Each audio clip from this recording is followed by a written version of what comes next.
All right, hello again. I am here live with my friend and amazing musician, Maggie Rose. Hey, Maggie. Hey RJ, it's good to So good talk to to you. yeah, good to talk to you too. So you are well, first of all, congrats on the new album and all that. I want to ask you about all of that. But right now you're on a bus and you're starting your tour tonight.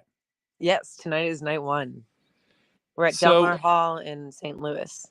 okay, so how you come from Nashville and how do rehearsals work? How do you get ready because you have a bunch of new material, you have all kinds of stuff to prep for. Plus you're doing a lot of appearances and interviews and all kinds of things. People can see you on national TV and all that. Yeah, How are you approaching the rehearsals for this tour? it's crazy time right now, but it's fun. Luckily I have this amazing studio where I actually got to record the album. It's called Starstruck in Nashville, Tennessee, and I'm managed by Starstruck as well, so I have access to this beautiful big tracking room called the Gallery where we get to set up all week, and we've been there since Sunday. Just Nice. we shed a lot of the new music, but we've been playing most of the new album. um, but of course we wanted to change up the set and make sure we're playing a few of the old familiar tunes that people hopefully will expect in the set. And the sequencing of the set is super important, as you know, and we want to give people a new way to present this album.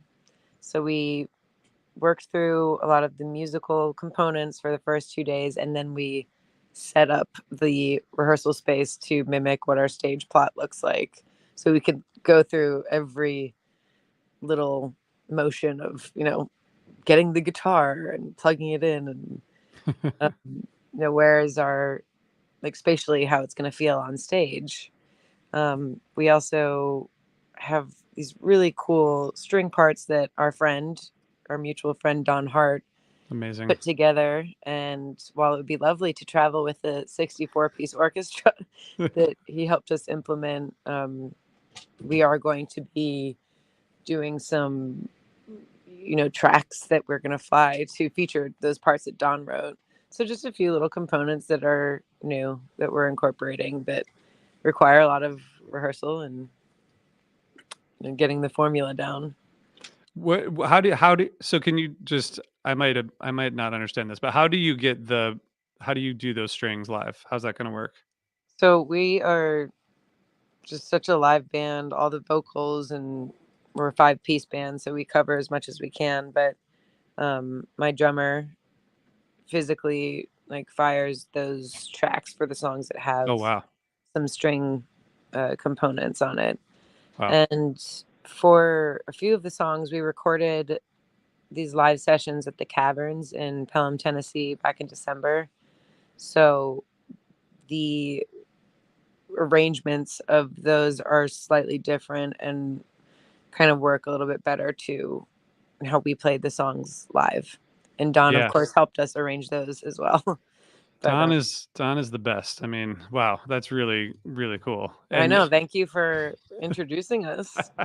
I was reading an interview, yesterday or today, and you mentioned that, and I kinda knew that that's, like, how it all came together, but now because you and Don have now worked together a bunch, so I kinda just forgot that that's how it all came together, but it's so awesome that, this, like, weird fish community can expand in ways that none of us could anticipate.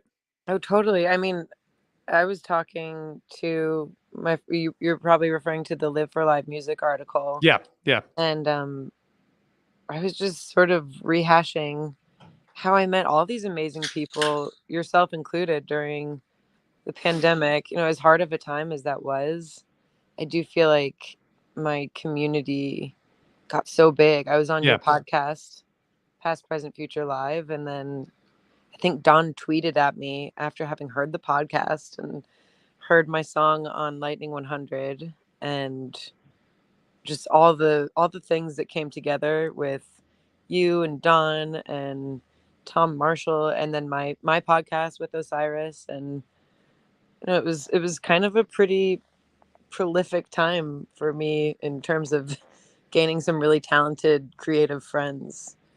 That even we were that's apart. That's so awesome. I love that reflection is so awesome because I think I started that podcast and I was like in my laundry room because I just moved into a house. I think it was May or April or May of 2020 when we did that interview. So Right. we were nobody knew it was going to happen, and then it's so great to see, and now we have a lot of mutual friends. And you, um, I mean, your career has just continued to grow in ways that are not surprising at all, but really fun to watch. I mean, you're the new album. First of all, tell us a little bit about the album and how it came together and how long you've been working on it. So I probably wrote some of those songs over 2 years ago. The album itself was mastered last January. Okay. And, it was just something that I wanted to make because it's what we do. It wasn't really like some outcome oriented exercise for me, but I kind of subscribe to the field of dreams mantra. It's like build it and they will come. And, Yeah. I have all these amazing friends that I've accumulated over the years living in Nashville this long. And I had Sadler Vaden and Chad Gamble from Jason Isbell's 400 unit, Zach Cockrell from the Shakes, Caitlin Connor and Kyle Lewis from my touring band, and Peter Levin, who plays with the Allman Brothers, and Amanda Shires, and of course Ben Tanner, who produced my last record as well. Have a Seat. I wanted to work with him again, especially with such, kind of personal, intimate songs. It felt like a safe space to bring these back to him and have a second effort. And Bobby Holland, who's incredible producer and engineer, he produced another album of mine. So it's just like all these amazing friends and songs that I wrote to kind of get through a tough time with the pandemic, and also just take stock of where I was. And I got to realize it with just like this dream team of people who really put their heart and energy into this music. And then it was done and I didn't know how I was going to release it. And Big Loud, the label I'm signed to now, came along after the fact, which is just like, I mean, it, this industry, that kind of marriage and just chemistry doesn't really happen, and seldom do labels just fully embrace what an artist is doing and just accept it as it is. And they didn't try and manufacture it or rearrange it or have me tinker with it. They just put it out, and it's been a really beautiful time. I've never released an album and felt so calm in the process. Like, That's awesome. schedule's busy, but just the energy surrounding it feels like breathing. It's good, and I'm very excited now that the tour is about to kick off. It's really going to feel real. That's great. And I wanted to just mention that you got to be on the Today Show performing, which is just like such a different thing probably than you were, have done in the past. I assume I've never been on the Today Show, but you're hitting these people who are, it's very much in the mainstream, which is really cool. But is that a like surreal experience to be kind of going and at these new levels, or does it feel like you're just kind of part of the path? It's totally surreal. I've been on the Today Show once before, and I remember it just flying by so quickly. So I made sure this time to try and just really enjoy the moment. And you get up at 4 in the morning and you sound check at 5 a.m. And Wow. uh, then the hardest part is waiting the time in between the sound check and then when you actually go live. I think I like went back to my hotel room and watched The Terminal, like some old Tom Hanks movie, and I was just like fidgeting the whole time trying to not think about the imminent moment that was ahead of me. But They just make you sit and wait. yeah, it's so cool to have a song that I've been familiar with for a long time, but then perform it and give it away to this large audience, and they sort of like the song gleans new meaning because people's stories then start to become attached to the song, and as they digest what it means to them, it's very renewing. That's amazing. I'm really glad to hear that. And so you're starting tonight in St. Louis, and then you have shows like with some breaks, of course, but pretty much through the rest of the year. And I'm sure more Yeah. will be added too, which is really cool. And you will, for those of you in this area where I am in Philadelphia, May 29th is a big date on our calendar for your show at World Cafe Live. So we're psyched about that. We're so psyched. It's gonna be a party. Yeah, it's You gonna be a know, party. a lot of people have already committed to coming, so I hope that you guys grab the last tickets and come hang out with us, because by Yeah. then we'll be a well-oiled machine for sure. That's awesome. What do you do with the songs on the road that's different from like how they come out in the studio? Like, do they change at all? Like, how do you? Because like you said, you kind of released the album, and now the support and the publicity machine and the momentum and the social media traffic. It's all like everyone's just so excited. How do these songs evolve once you hit the road? Well, I have such a stellar band. As you know, you've gotten to meet the crew that I get to travel with, Yeah, and they're so capable of improvising. And I think what makes us kind of work in the jam scene is just their ability to play and just how musical they are. So we want to honor the album that people are listening to, and hit certain musical hooks that people come to anticipate. But it's also a live moment that we want to give a unique experience to people who are there, with us at that moment. That we kind of take some liberties on solos, and like they're singing harmonies that are maybe a few extra vocal parts than might be on the record. And um, we have just contextually, we add a lot to these songs that transitions might not be on the album that you have at home. yeah.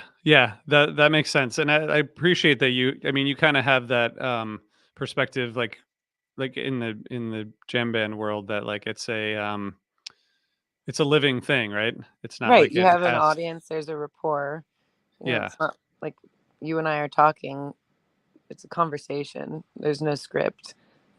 So you want to make sure that you're reacting and in that moment with the audience, and sometimes that will mean a different interpretation of the music for that evening. yeah, yeah. It's really cool, and I I'm excited to see you all on the road and to hear how these shows go. And congrats on the album. I mean, this is like I said, the things that I've seen from, people who are longtime fans and new listeners and people seeing you in these various outlets. It's really cool. I hope you're feeling the love from all the different directions. Thank you. It's a really happy time. I'm ready to work on the next one though. Well, I hope you can get some time playing this one and maybe I don't know, get some downtime eventually. I guess, does that happen? Does downtime happen? Sure. Yeah. as, But as much as it does. you alluded to this earlier. We've really just only announced the first leg of this tour that will take us through the end of August, and your suspicion that we'll announce more dates is definitely granted. So Okay. it's warranted, rather. So we'll be playing all over the country until the end of this year and into the next. And while I am ready to work on the next record, these things take time, and I'm going to enjoy this one for the moment.